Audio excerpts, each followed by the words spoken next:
So get ready for it. This is a double, triple. No, it's just a double feature. So we're gonna look at some of the reviews of Breakfast All Day, and I will be clear. Like Christy and Ellen, whatever, have sometimes disappointed me. They seem knowledgeable in a few areas, but on many things they are just like, don't know what we're talking about, but we're gonna have opinions. And boy, do they. That said, it is actually relevant to things that are, whether you like it or not, are in the air with true crime, Scientology, and brainwashing. And you're thinking, Opus? Yes. I mean, I don't think the trailer was super clear, but the connections are there if you put it together. It has Juliette Lewis. And one thing they don't get right is that she was in Scientology. I thought this thing too. I thought she was still an active member, but apparently Juliette Lewis did leave officially the church. Now, it could be she's still doing it. Independent Scientology is a thing. But at least she's no longer an official member of the church. Apparently, she almost got Brad Pitt ensnared. Yeah, can you believe that? I'm like, holy cow, what? What? There you go. So, but let us get to it. Is Opus a good film? Apparently not. Apparently, it is not one of the goods. To your vapid sycophants, exactly or whatever, but yeah, this seems like a very much a wasted opportunity. Yeah, I agree. It's a bummer. So what's your number then on Opus? Like a 3.5. There are some moments that popped, and the cast is giving it their all, and the casting of Malcolm. Well, it is A24, I guess, rather blatantly trying to get the Hereditary gold out there again. Now, Hereditary was slightly different. It did deal with a cult, though I probably will have two really hot takes for people. We'll deal with the woman in the yard in the latter half of this review. So, with Hereditary, we had a cult that victimizes a family. It's considered one of the best films of all time. Ari Aster's first masterpiece. Yeah, I didn't like it. I thought it was really boring, really silly. I will say Ari did do a lot of real research because I can read and understand Latin.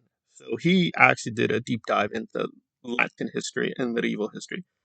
That's actually pretty solidly set up. So they actually had the background pretty well there established, but then I just thought it just didn't go anywhere. And it was pretty obvious like where they were leading.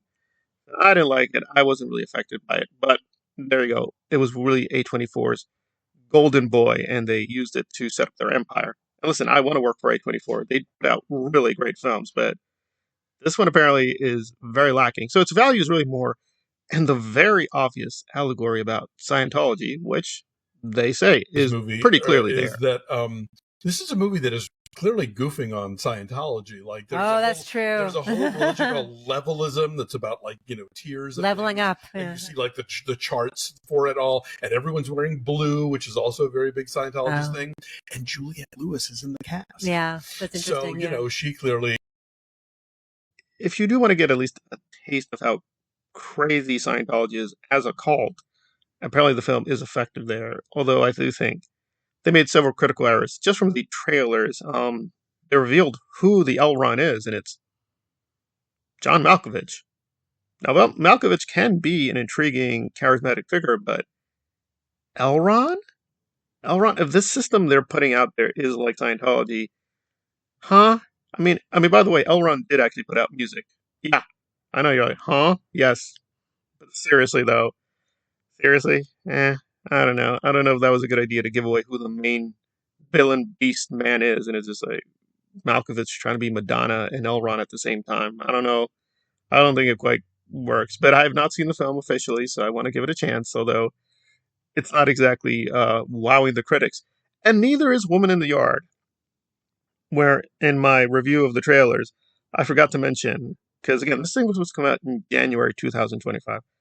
It sits at 40% Rotten Tomatoes, and it's a little higher some other critic scores, but seems not to be getting above 5 out of 10.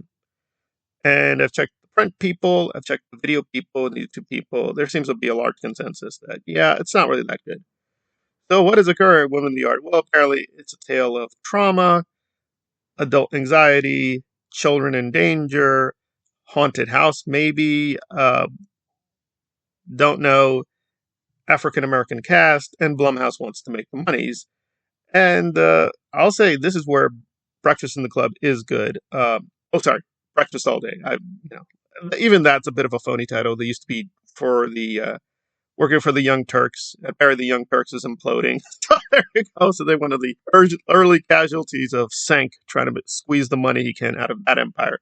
But now we're looking at Blumhouse trying to squeeze people for their empire, and it is a little hilarious, and they're having some fun noting that there really is nothing here. Work, and it's really disappointing that way. And weirdly boring. Like, it's weirdly very slow and understated. And in some ways that's preferable to like screechy jump scares and cheap thrills. But the pacing is like too understated and too sedate.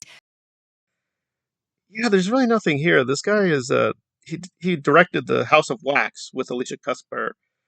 And listen, I'm one of those guys. I will see a film if it has a pretty Hollywood actress that I like, and she actually can act. If you see her in 24, she actually was a good actress. However, I've seen snippets of House of Wax, never been tempted to see the whole thing. It just looked really too stupid. But he's done some good films. Like, I think Black Adam was good, but apparently he's just done very serviceable thrillers and/or blockbusters. He's the guy. He did a lot of Liam Neeson films. Okay. He did The Jungle Book too with Dwayne "The Rock" Johnson. I want to see that. I think it looks fun. But yeah, so he's gotten a lot of films under his belt, but he's not exactly Christopher Nolan here. And I guess he had a couple of months free and said, "Hey, Blumhouse needs a film," and it's like, I can make a film, and they're like, "Good, let's make the film together," and they did, and it's well, there's not much here. I guess it's a family is trapped by this spirit, a woman in the yard, and she wants to get in the house, and she apparently does get in the house, and horror ensues. I guess. I guess. This doesn't have like a big cast. I don't recognize any of the actors. I mean, this has a young actors too, so you have to be careful there.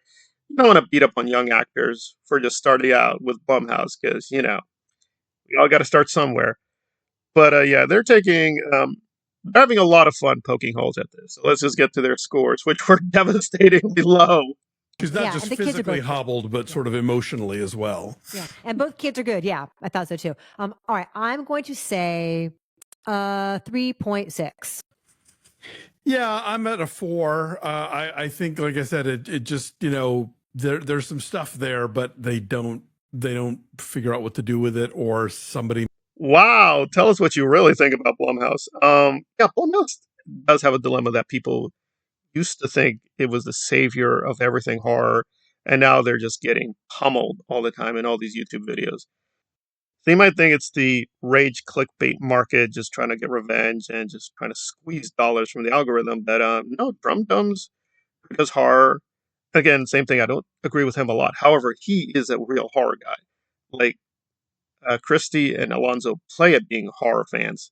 He's a real hardcore fan. He is super hardcore fan, and he's actually apparently a fan of this. He says, "No, it's not as bad as you think, guys." So I like him. I appreciate him. He will tell you, he will go against the consensus if he thinks the consensus is wrong. He sticks up for BVS, which I appreciate as a Snyder fan.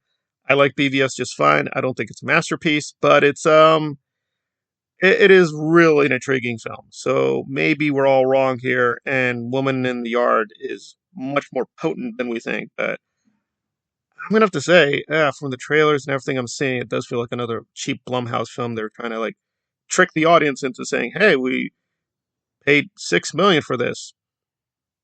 Give us the money now." And we're like, no, no, no. So again, it's good that we have these smaller studios to challenge the bigger studios, but I don't know. If Blumhouse wants to get back to its glory days, it's got to do more like A24. Not Opus, not Opus, or even Hereditary, but things like Hereditary and Opus, things close to it. Then maybe they'll be back into the club. But for now, I'm like, yeah, I paid full price for some of these Blumhouse things, and I've regretted almost every one of them. So they got to get that back in good standing, because this is not it. This is not it.